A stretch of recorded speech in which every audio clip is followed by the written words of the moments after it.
Reinhard Heydrich, this name is etched in the annals of history, was born on 7th March 1904 in Halle an der Saale, which is a town in the eastern part of Germany, in the state of Saxony-Anhalt.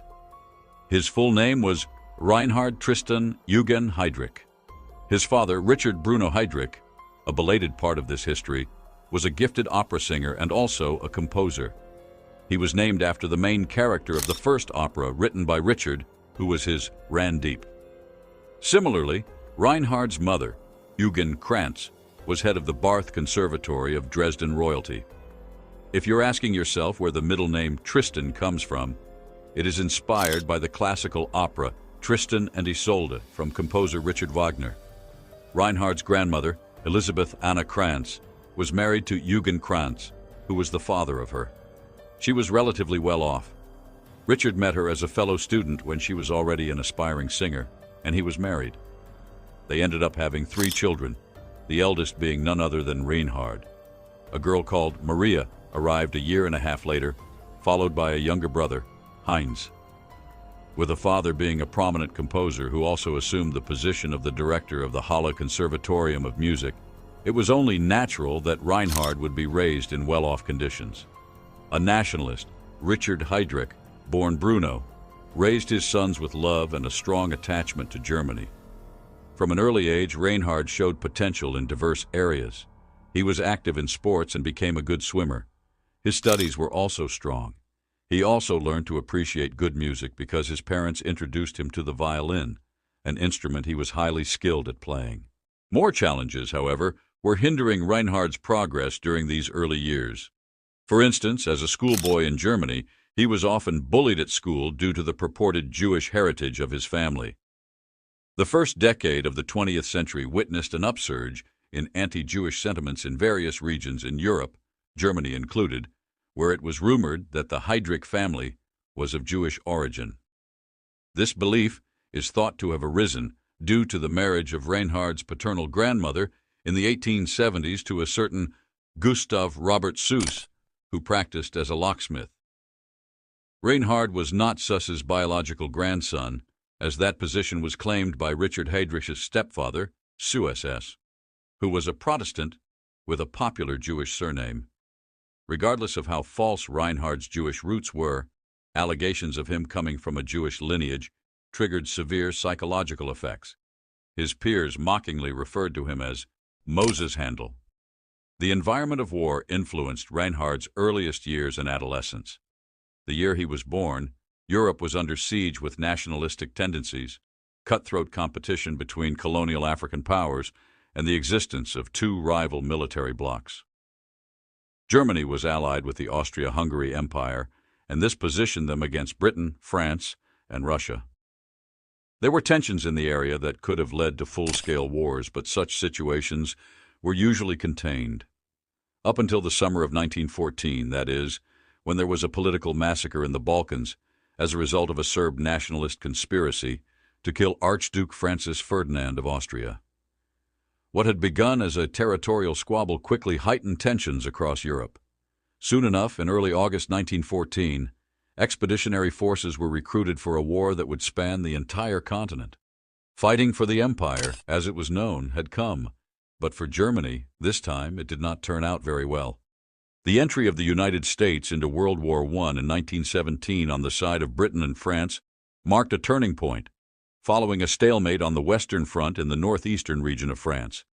In 1918, with the resignation of Emperor Wilhelm II and the collapse of the German Empire, Germany declared peace and renamed the town Weimar to the German Republic. Just 12 months later, the new country adopted the Treaty of Versailles, which imposed harsh and humiliating terms for peace.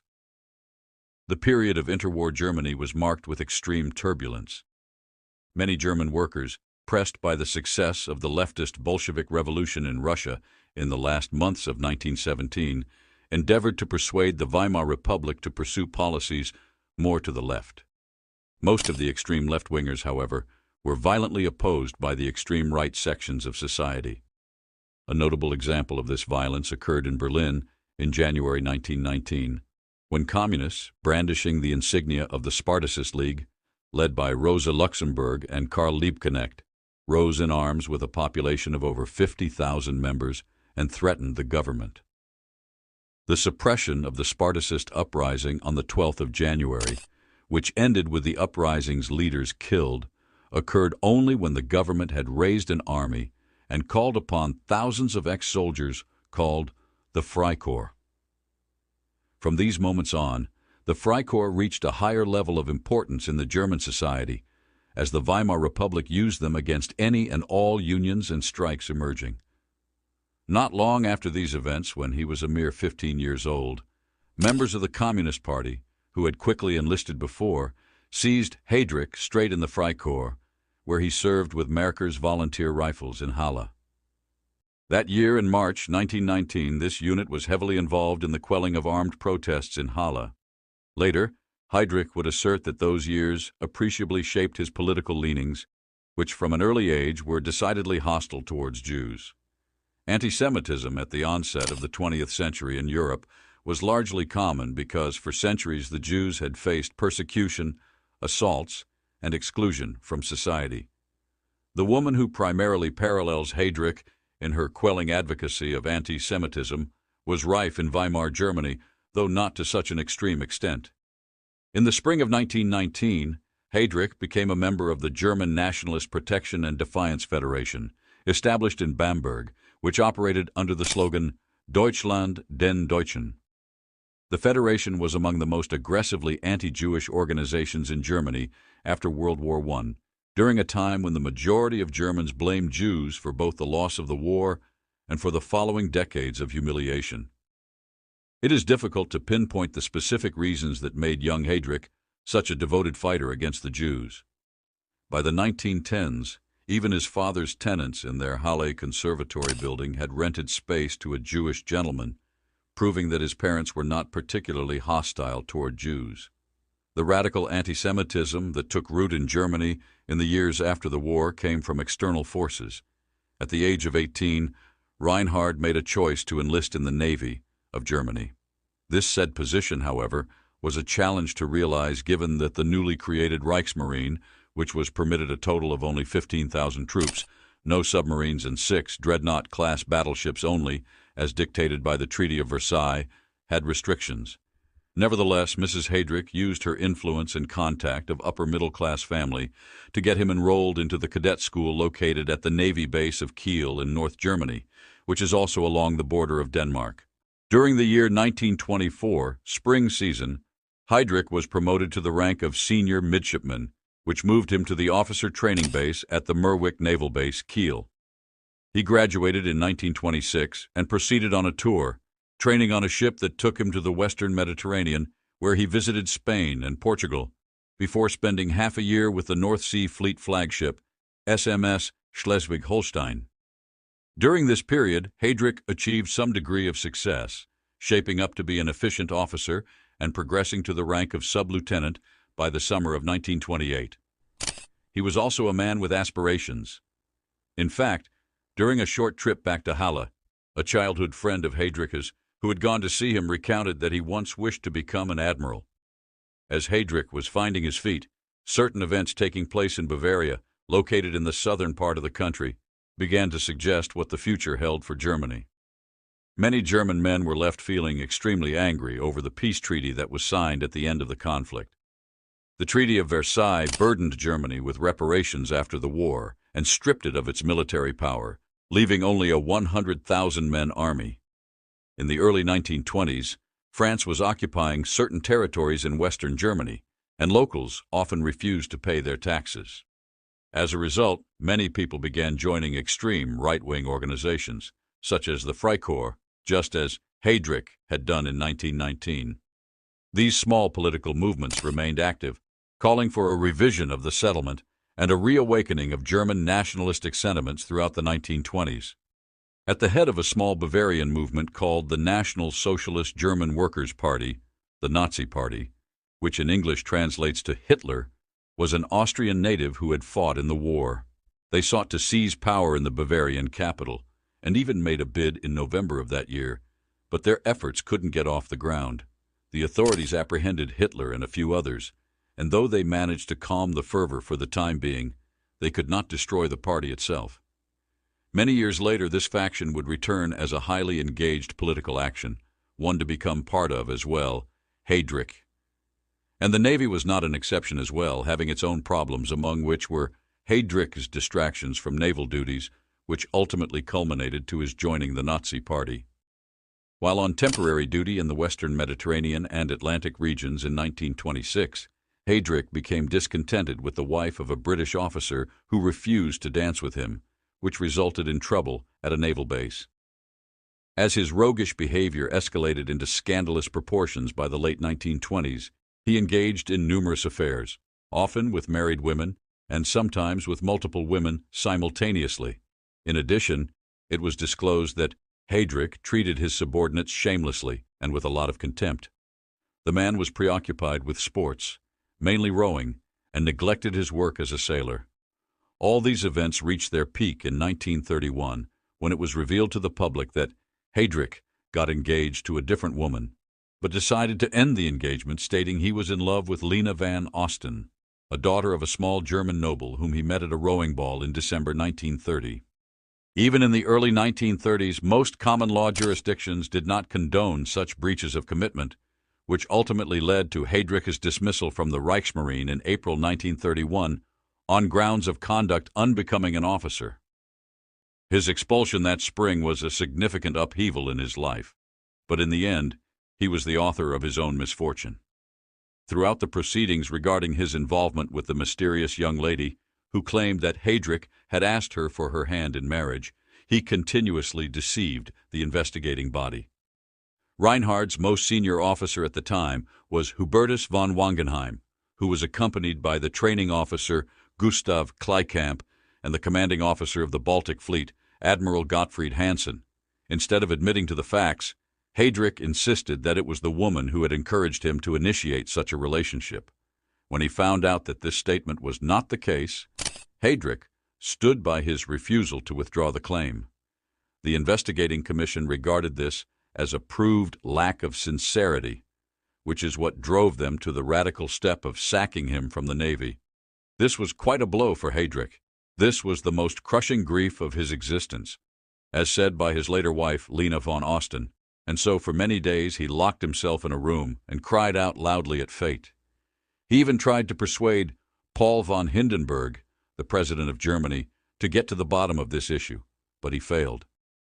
Given the emotional implications of this event, it's no wonder that, within a few weeks, he started down a completely different path, one that would take over his existence and have horrifying effects on millions of people living in Central and Eastern Europe. As the patterns of the 1920s began to change with Heydrich's swift rise in the Navy's ranks and his eventual fall from grace in the late 20s and early 30s, the political scene in Germany also began to shift rapidly. The political system of Germany in the mid-1920s was relatively stable due to the vigorous economic growth that characterized the global economy during the so-called Roaring Twenties. This all came to an abrupt halt with the onset of the Great Depression, which affected both Western and Eastern civilizations, including Europe and the U.S. Then, during the decade of the 1920s, many Germans became unemployed and lost their savings. Given such circumstances, it is not uncommon for political extremists to benefit as such conditions are created within society. In this regard, Germany had the Nazis, who, in 1923, under the leadership of Adolf Hitler, attempted a coup in Munich. Initially, they were viewed as a fringe movement, one that couldn't garner more than 2% of the votes nationally. Equally important, by September 1930, the Nazis had established themselves as the second largest party in the country, commanding 16% of the votes in the Jahreswahl elections for the Reichstag. There was the pain and hopelessness caused by such pitiful situations, which most Germans were experiencing, callously resonated with the people. Quickly, Heydrich enrolled in the Nazi Party. The Nazis shared several political ideologies with Heydrich's earlier nationalist group, the Deutscher Schutz- und Trutzbund, which had been active in the 1920s. When it came to race, the Nazis were extreme in their racial beliefs and had a deeply patriotic view of how the German race should be understood. Lena von Osten, who had been a member of the Nazi Party for more than a year, joined the party in 1929 when Heydrich met her for the first time in December 1930. Soon after that, he sought her assistance, be it the warm russet skirt she wore or any other thing. 6 weeks later, Heydrich also affiliated himself with the SA, the infamous Stormtroopers, one of the two major paramilitary offshoots of the Nazi Party.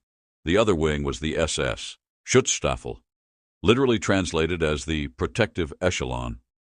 Under Heinrich Himmler, the SS grew into one of the largest units in Germany. The Nazi Party membership cards, where Heydrich is listed, bear the numbers 10,120 and 544,916, respectively. They exchanged vows on December 26, 1931. In the years leading up to, and including, 1942, the couple welcomed 4 children into a staunchly Nazified family: Klaus, Heider, Silke, and Marthe. Something altered in Heydrich's life course over the span of 1931.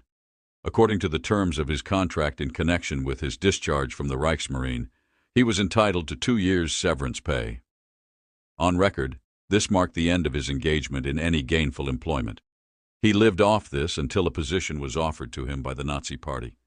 Around the same time that Heydrich had joined the party and the SS in the summer of 1931, the head of the SS, Heinrich Himmler, was also looking to establish an intelligence control unit for the paramilitary organization in order to persecute left and center forces trying to stop the Nazis from taking power. Karl von Eberstein from Halle, whose mother was Heydrich's godmother, suggested to Himmler, shortly after Heydrich had joined the SS, that he could be instrumental in the counterintelligence section. Eberstein also knew and liked Lena, who would later become Heydrich's wife, and thus made it possible for Himmler and Heydrich to meet. In the end, Heydrich brought this upon himself. He sought to deceive the investigatory board regarding its case against him, as well as regarding the case involving a beautiful woman who had alleged that Reinhard asked her to marry him. The chief officer in charge of Reinhard's crew, Hubertus von Wangenheim, along with training officer Lieutenant Kleikamp and Baltic Fleet Commander Admiral Gottfried Hansen, formed the group. Heydrich, always ready to deflect responsibility, told others that it was the woman who had pursued him for a relationship. While this was an obvious falsehood, there remained a perfect reserve in Heydrich on the subject of his behavior. This demonstrated lack of credibility, as defined by the review board, was the dramatic reason for Heydrich's expulsion from the Navy, which he did not take lightly. It was the heaviest blow of his life, according to his future wife, Lena von Osten, who also said that he sobbed in self-pity and wrath for days in his bedroom following the incident. Attempts to persuade German President Paul von Hindenburg to intervene in the issue were equally futile. Perhaps because of the mental strain this all produced, it's no wonder that, in a matter of weeks, he set out to pursue a radically different career, one that would change the lives of many in Central and Eastern Europe for the worse, for many years to come. Just as Heydrich's quick rise in the Navy ended with a downward spiral in the late 1920s and early 1930s, the country's politics also began to change. The mid-1920s experienced robust economic growth in Germany, which resulted in a sense of internal equilibrium. Society's condition at the time mirrored that of the world's economy during the Roaring Twenties. However, much of this growth was speculative, and by autumn of 1929, stock exchanges in New York, including Wall Street, nosedived, causing billions in losses. The Americas and European continents were on the brink of the Great Depression. By the early 1930s, especially in Germany, which bore the brunt of the crisis, many people had lost their jobs and their life savings. As is often the case in such situations, turmoil was exploited by extremist factions for their own ends. The Nazis in Germany were one such group, led by Adolf Hitler, who attempted a coup in Munich in 1923.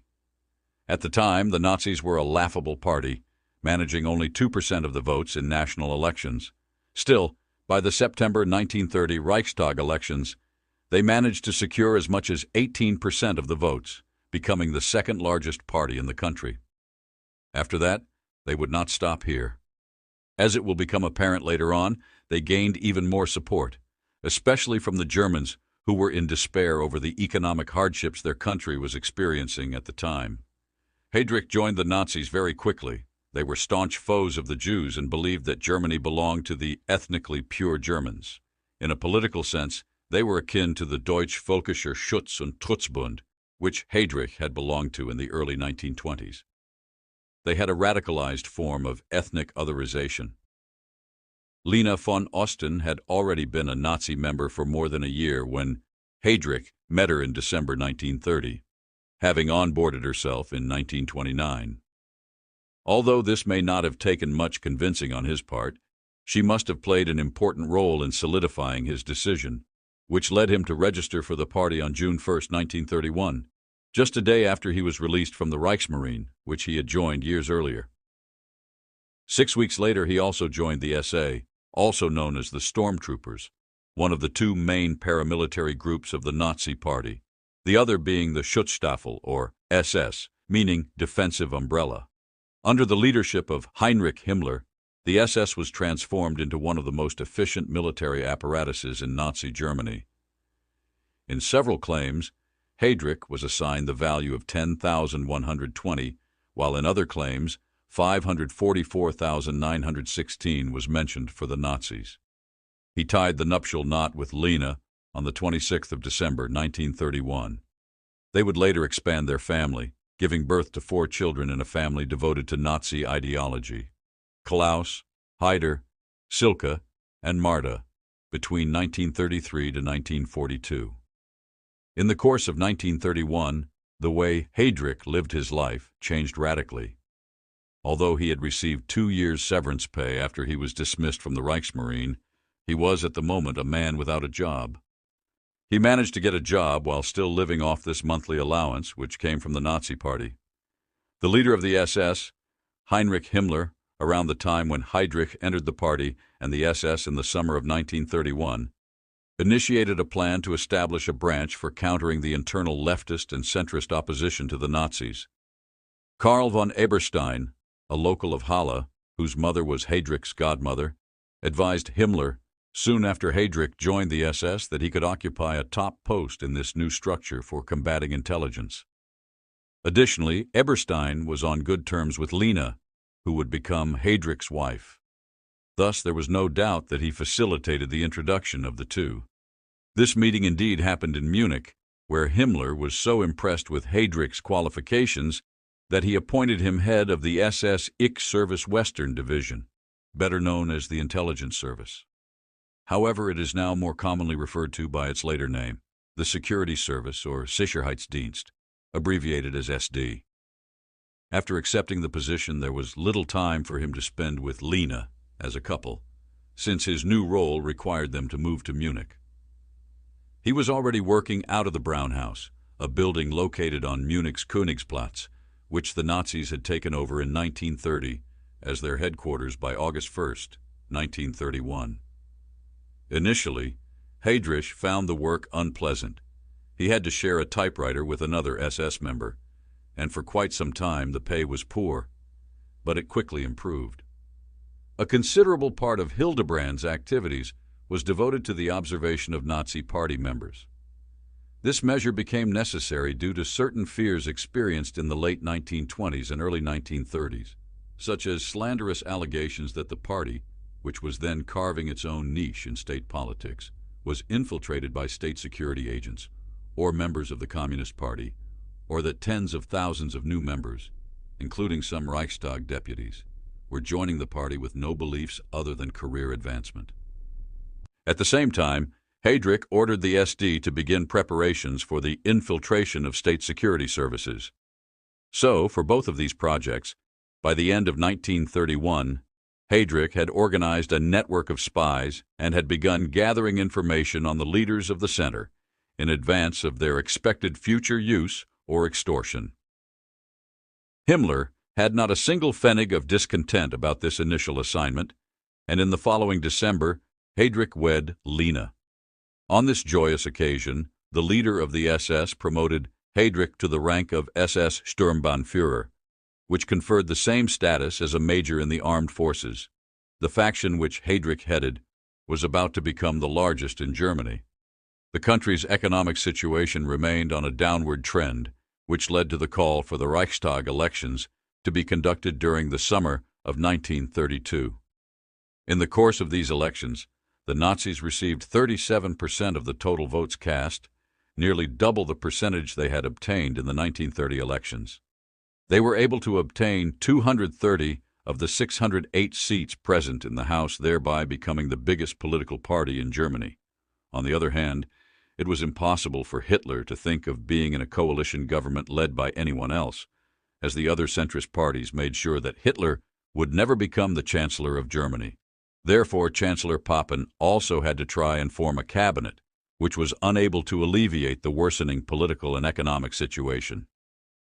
The outcome of another election in November 1932 was exactly the same. A more powerful host of centrists and business lobbies in Germany made common cause with the Nazis in January 1933 to overcome this deadlock. The agreement stated that upon becoming Chancellor of Germany, Hitler and his party would take over a few ministry posts. The hope was that this would successfully control Hitler and stabilize the country's political atmosphere, which, however, proved not to be an easy task. After the blaze at the Reichstag, the Nazis quickly announced a state of national emergency. Hitler took advantage of this circumstance to push through the Enabling Act in late March 1933, thereby introducing a system of government based on dictatorship. The Weimar Republic had witnessed its last hour. It may have been presumed by Heydrich that he would play a significant role in the new state's security apparatus, but in 1932, when the party was planning its last coup, he was already being threatened with obliteration from the Nazi Party. The smear campaign of that year resurfaced wild charges against Heydrich, who was ridiculed as half-Jewish and given the nickname Moses Handle in school in Halle. It was definitely a very strong accusation to make against any Nazi Party member. But given his high rank in the SS, such claims were particularly insufferable. The SS was really obsessive and egotistic about their tribal claims, presenting themselves as a pure race of dominant Aryan Germans entrusted with the task of reproducing the ethnic makeup of Germany for its future inhabitants. These conspiracies were whimsical and focused on the political course of events, rather than primarily aimed at party members who were left in the corner by the Torch's counter-espionage activities by the end of 1937. Achim Gerke, a prominent racial impurity inspector in the Nazi Party, looked into it and found no basis for the charge against Heydrich by the fall of 1932. As a result, Himmler made him head of the SD. The Gestapo is a more famous abbreviation that has become associated with the image of the organization. Historical figures like Himmler and Göring wanted in 1933 to 34 to entrust their power with different blocs, which served as the main reason for this phenomenon. Thus, when Reich Interior Minister Wilhelm Frick tried to unify these various police forces into one national Gestapo in early 1934, his reluctance was mainly due to his belief that Himmler was scheming to dethrone him from power over the Gestapo. However, by the end of April, Göring's focus had shifted, especially regarding his desire to control the creation of a new air force for Germany. On April 20, 1934, he unwillingly agreed to accept Himmler's leadership of the Gestapo. 2 days later, Himmler appointed Heydrich as the head of the organization. Consequently, Heydrich obtained the position of the highest rank in counterintelligence and the secret police in all of Germany, becoming the chief of both the SD and Gestapo. His newfound powers of authority correspondingly gave Heydrich the task of eliminating one of the paramilitary branches of the Nazi Party. The Stormtrooper. Before the purge of the SA, it had developed into a very large organization in the early 1930s, under the leadership of Ernst Röhm. By 1934, it was known as the Sturmabteilung, or SA, and had over 2 million members known as Stormtroopers. If one counted the SS and others who were nominally under them, the figures could have gone as high as 3 or 3.5 million. In addition to his growing awareness of his own strength within the Nazi regime, Röhm also began to develop increasing contempt for Hitler and other party leaders. This was when Hitler took action in the late spring of 1934, as Himmler and Heydrich were reigning over the Gestapo, which had formerly been under Göring. Heydrich played an instrumental role in assembling the list of potential threats to the Reich, which had to be eradicated to defeat the SA. The series of attacks, referred to as the Night of the Long Knives, began on June 30, 1934. They arrested Röhm and killed him by order, without trial, along with nearly 200 others. In the following months, the SS of Himmler regarded themselves as the main combat force of the Nazi Party and effectively destroyed the SA, reducing it to a mere social and sporting organization. Following the Night of the Long Knives, there was a notable increase in Heydrich's power. He was notably the vice-chief to Heinrich Himmler, as well as having possible control over the Gestapo and the SS. Himmler was the head of the SS and the German police system, respectively. While Himmler was the titular head, Heydrich was in charge of everyday activities. By the mid-1930s, Heydrich had created a formidable state security apparatus based on an improved card index system that he had earlier developed in Munich. This system fingerprinted hundreds of thousands of political enemies and incarcerated thousands more in the rapidly growing spiderweb of concentration camps across the German territory. In addition, a structure of implementers managing the local facilities was created by Heydrich. In Munich, Heydrich appointed a former Bavarian police detective, Heinrich Müller, as a senior officer and also a disciplined officer, Adolf Eichmann, who had joined the SD in 1934 to control the activities of the Freemasons and other such entities in the country. This pair would already have significant future plans that could not be discussed without mentioning Heydrich. On one hand, the Nazi regime was preparing for military conflict in the 1930s, while on the other hand, Heydrich was climbing the hierarchy of the German security services. It was already foreseen by Hitler and his comrades, when they came into power in 1933, that the new war they would wage would put Germany back in politics in Europe. Being a major military power, it was obvious that many years would have to be spent to achieve that, for the military might of the country was unbelievably weak. Such a conflict could have been expected in 1941 or even 1942. This is why Nazism began its expansion of the German military as early as 1933. It was not until the start of 1935 that they publicly declared their twofold intention to breach the post-war Treaty of Versailles, provisions regarding the strength of the German armed forces by proposing to add over 250,000 men to the army and establish the Air Force of Germany under the title of Luftwaffe. During the same period, Germany was steadily building up its industrial capacity to produce shells and weaponry, as well as tanks. The Allies, particularly France and Great Britain, believed that too much time had passed since the conclusion of the First World War, so they felt it was possible to allow Germany to engage in some level of remilitarization. Thus, this is mainly what they did. When, in the spring of 1936, the Nazis moved into the demilitarized Rhineland, even this did not cause much outcry. But even more troubling things were just around the corner.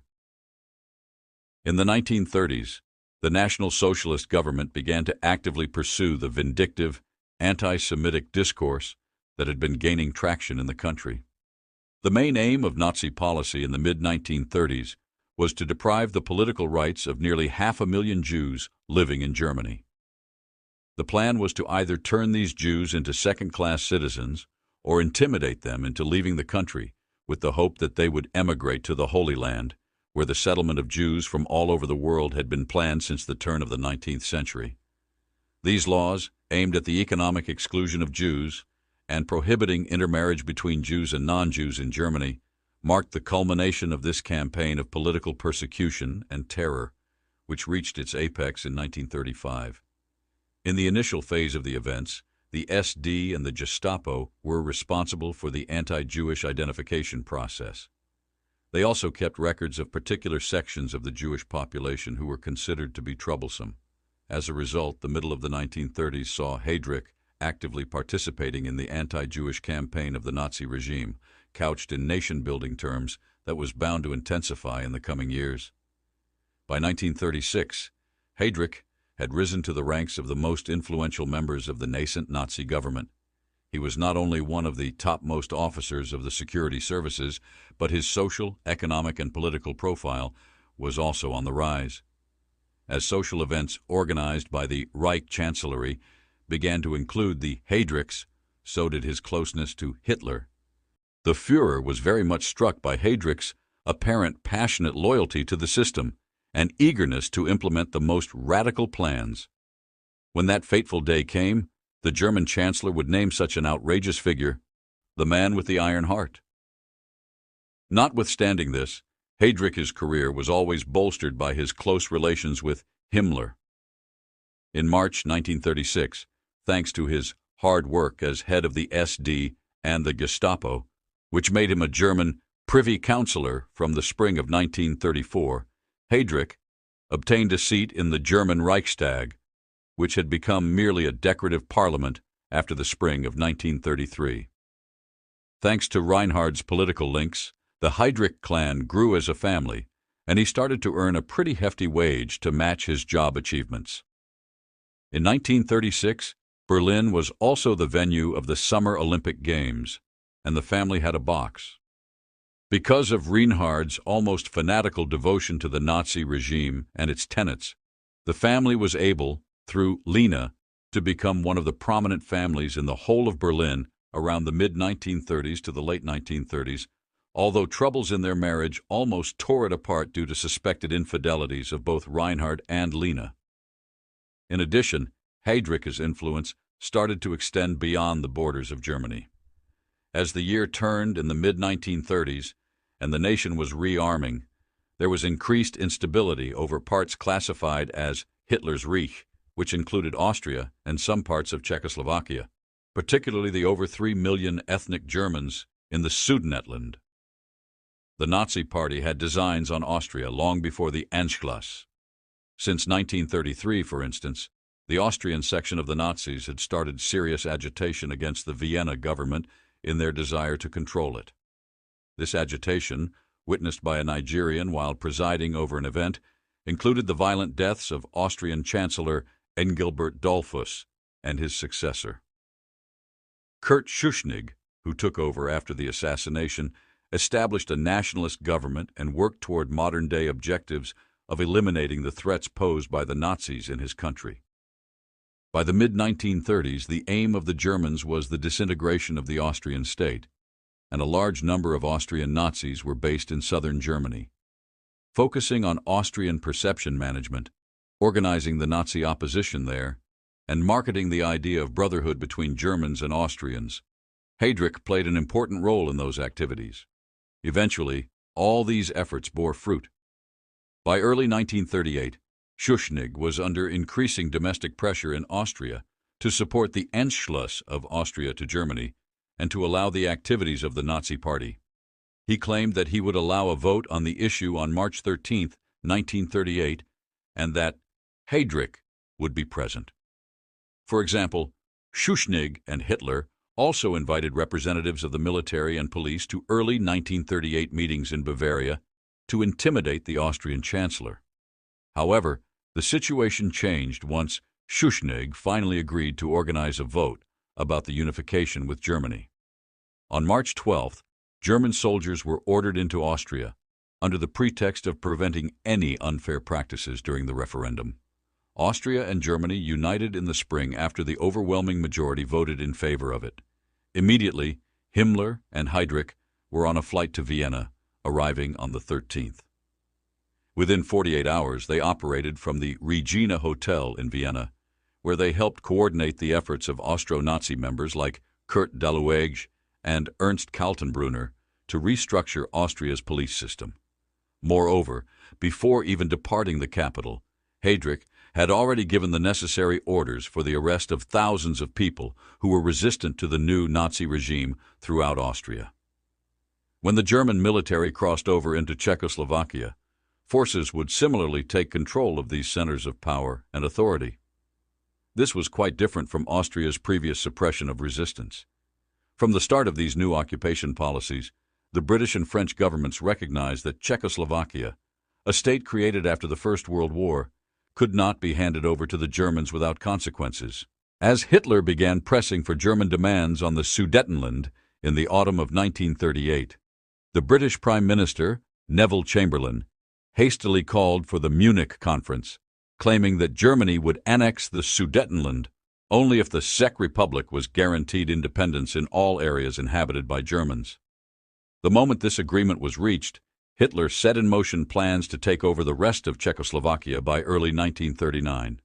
Once again, those involved in these preparations included Heydrich. His plans for Czechoslovakia's occupation outlined the role of the SD alongside the German army as they entered the territory to neutralize enemies of the state, such as Social Democrats, Communists, and other anti-Nazi elements. This tactic plainly demonstrates the role that the SD and other agencies under Heydrich's command were expected to play in the context of the Third Reich's aggressive policies. It contradicted the supposed straightforward incorporation of Czechoslovakia in March 1939. The SD and the Gestapo directed much of their activity in 1938 and 1939, particularly in Austria and Czechoslovakia, towards swiftly identifying and alienating the local Jewish population, as well as discouraging any resistance. For instance, in May 1938, Heydrich ordered the Gestapo to arrest around 2,000 Jews living in Vienna, citing their prior criminal records, many of which were outdated and irrelevant. By November of that year, close to 5,000 Austrian Jews had been forcefully expelled from the country with the extensive help of the SD and the Bulge operations. And this was not even the only instance of Heydrich's growing authority in relation to the anti-Semitic policies of the Nazi regime in the late 1930s. This rise in power was further highlighted by the violent attacks against Jews and their businesses all over Germany on the night of November 9, 1938. By the end of 1938, Kristallnacht, the night of broken glass, hundreds of innocent Jewish people had been killed and millions worth of damage inflicted on synagogues and Jewish businesses. Heydrich was once again at the center of it all. A few days before the pogroms were to begin, Heydrich quelled the fears of his fellow party members during a Nazi party convention in Munich by claiming that state security services would not stop any attacks on Jewish businesses unless they were provoked. There is no question about the importance of Heydrich in the events leading to the night of broken glass. The regime wanted to emphasize that the violence sweeping over Germany on November 9, 1938, was instigated by ordinary Germans, not the Nazi government. It was crucial to ensure that the internal security forces would not intervene to protect the Jewish community, but instead coordinate their engagement in the violence. A few hours before the expected outbreak of violence, Heydrich sent a cable to Müller in Berlin, his deputy in charge of the Gestapo, ordering him to arrange for the arrest of 20,000 to 30,000 Jews by the state police and to continue the assault on Jewish businesses and synagogues. Heydrich played a central role in the pogrom that followed. To grasp the scale of the circumstances, consider that, on that night alone, 42 synagogues in Vienna, which had a large Jewish population, were set on fire, displacing 2,000 Jewish families. In Austria and Germany, the state security services managed by Heydrich carried out a program of arresting Jews exclusively. That night, and in the days that followed, around 30,000 Jewish men were arrested. Many of these men were later imprisoned in concentration camps built for the victims of ethnic extermination. Within 1 year, more than 1,000 of them died in these camps. This escalation was indicative of the increasing radicalism accompanying the Nazi state's policies towards the Jewish people under its rule, and it reflected Heydrich's growing involvement in Hitler's anti-Semitic strategies. These events, observed over the course of a year, culminated in Reinhard Heydrich's significant contribution to the Holocaust, which was implemented across much of Europe in the 1940s. By early 1939, the general outlines of Heydrich's future role in the Nazi hierarchy became clear. He oversaw police activities in the Jewish ghettos of the capital, managed the SD's everyday operations, and controlled the Gestapo, a task entrusted to him by Müller. In this role, Heydrich maintained the stability of the state under Himmler.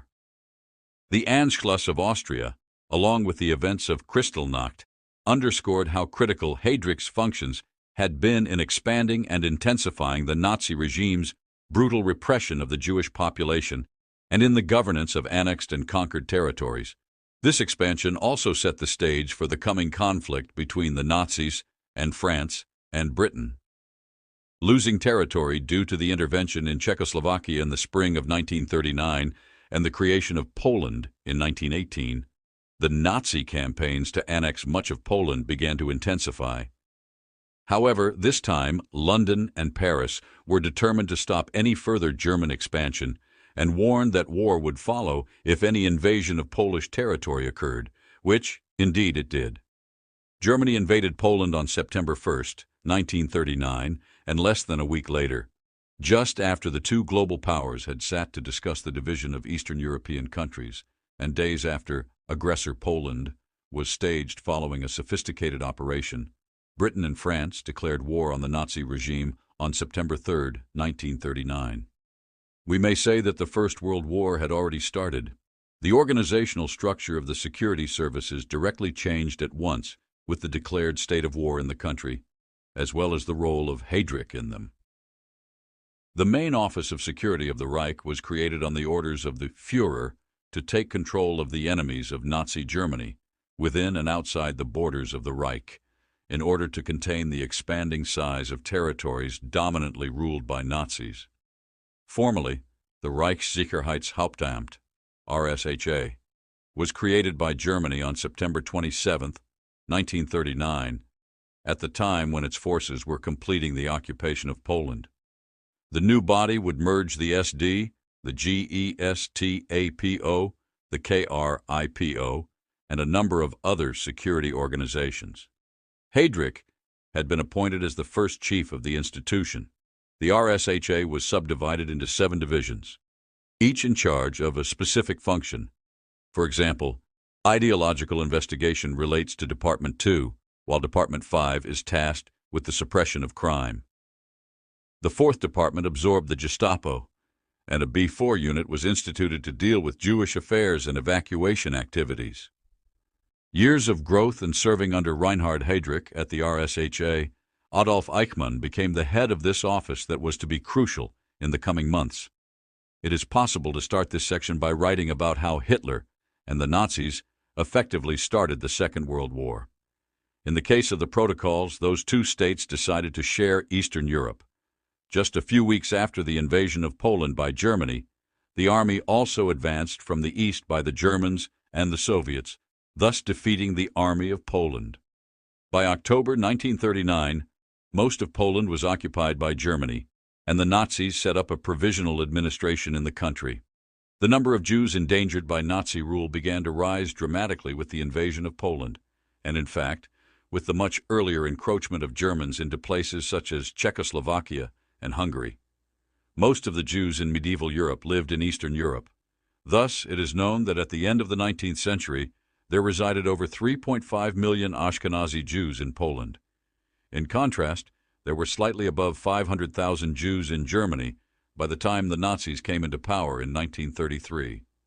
The entire scenario changed the Nazis' view of the Jews as the enemy. The question now was whether the Eastern European Nazi Empire would Vlasovize those Jews, or rather resort to something even worse. From the beginning of the occupation of Poland in the fall of 1939, Heydrich would figure prominently in what the Nazis called the Jewish problem. Department 4 of the Reich Security Office, which dealt with Jewish affairs, headed by Adolf Eichmann, had been one undertaking in which he became more and more busy. Long before computers that store and sort data became available, Eichmann was exceptionally good at spotting individuals amongst thousands and placing them in their respective boxes. This ability is what the authorities capitalized on in a bid to find every single Jew within their territory. This strangling on the power of the Jews was not an easy process, owing to the large population of Jews in Poland in the year 1939. During the time at hand, that is still in the early months of the war, There was quite a general agreement on the necessity of their persecution in order to expel the Jews from the territory of the Reich. The fascist state at the time considered a detailed plan for achieving this end, which involved controlling the movement of hundreds of thousands of Jews. The regime encouraged the internment of a number of these Jews in therapeutic establishments, or ghettos, that also existed in the city of Warsaw. Thanks to his masterful manipulation of the plan, some instigators of the Holocaust, and perhaps even each man, knew about the plan to move out of Europe a great deal of Jews, in this case relocating them to the island of Madagascar, located in East Africa. It is true that in the end, Heydrich managed to implement something even worse than this plan. Heydrich's policies in Poland were affecting people other than Jews as well. During the initial stages of the war, he was in charge of Operation Tannenberg, aimed against the Poles, who were considered to be the political enemies of the Nazis. The German occupation of Poland followed its invasion in September 1939, and regular detentions took place, where thousands of individuals were arrested. The detentions included the politicians who were anti-Nazis exiled in Germany, intellectuals, artists, scientists, high-ranking clergy from the Roman Catholic Church, and ex-officers from the Polish Professional Armed Forces, among many others. The SD had actually prepared such lists before the invasion. The intelligentsia mass shootings, or intelligence action, are the sources of a series of mass killings. It is believed that Operation Tannenberg aimed at destroying or exterminating at least 100,000 Poles. This also involved the killing of sick Polish patients in jails. Not only would Heydrich be prosecuted for atrocities, had he been involved only in overseeing Operation Tannenberg during the autumn and winter seasons of 1939, but it is needless to say that the situation was much worse than that.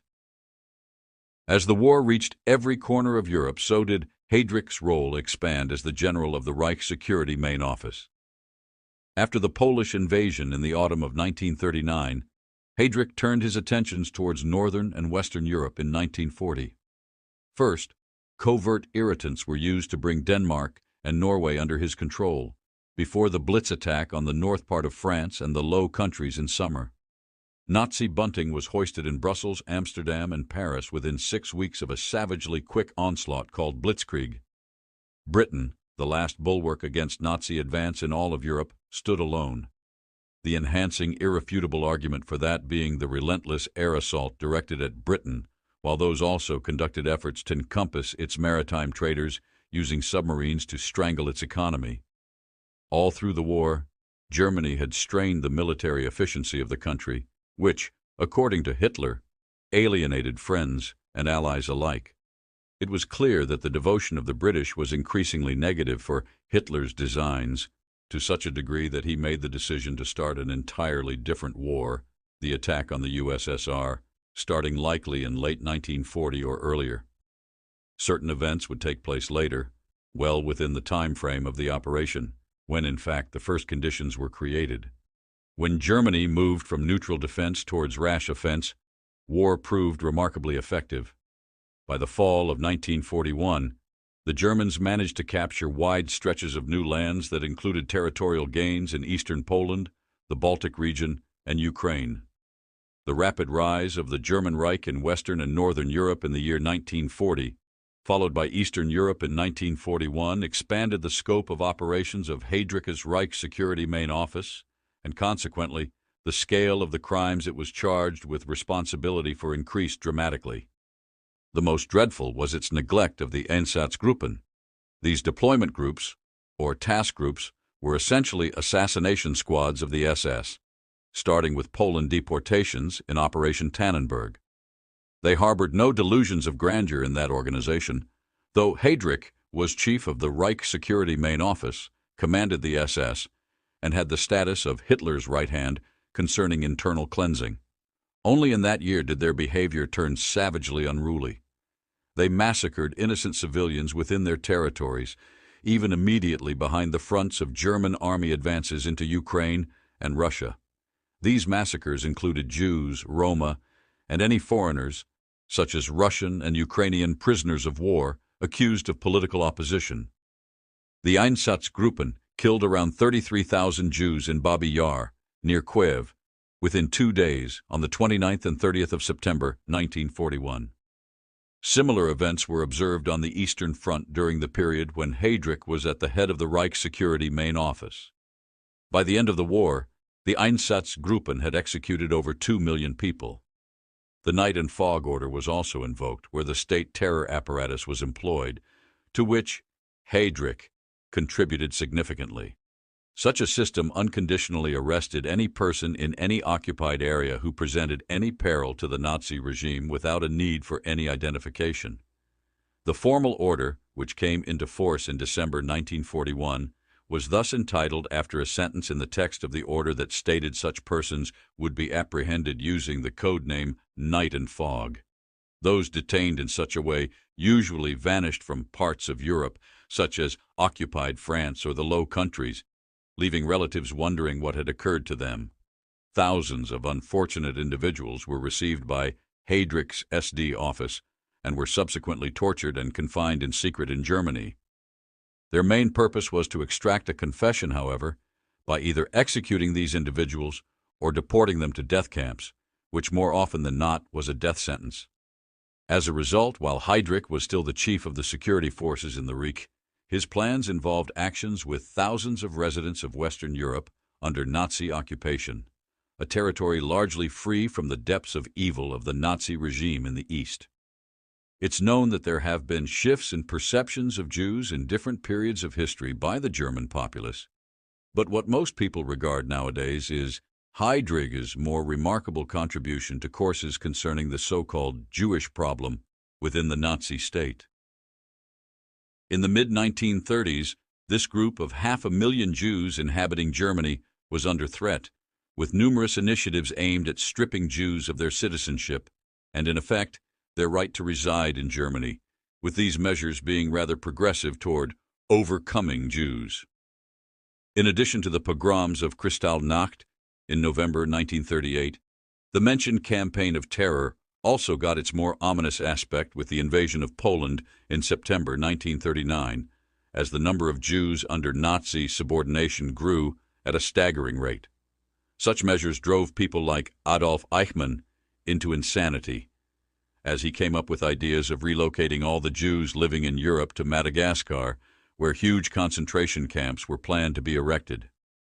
Hitler, Himmler, Heydrich, and other officers of some sense can be said to have constructed the final solution of the Jewish problem by the year 1941, when the invasion of Russia was so near. The final solution was already conceived when it dawned on the leaders of this campaign that freeing millions of Jews from within the boundaries of the German Third Reich would never be possible.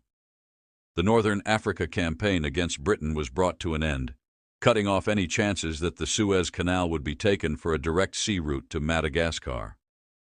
From what I can gather, this is a long-accepted view over the implications of the so-called Wannsee Conference. For instance, we know that even in December 1942, when this conference took place, Hitler, Himmler et al. Had decided on the final solution many months prior, and experiments in Auschwitz-Birkenau concerning the best means of gas poisoning had been carried out by the autumn of 1941. Hence, it is quite clear that on January 20th, 1942, at the said bureau located at the southwestern periphery of Berlin, nothing was really resolved. Rather, its significance lies in how it marked the implementation of policies that had been conceived many months earlier.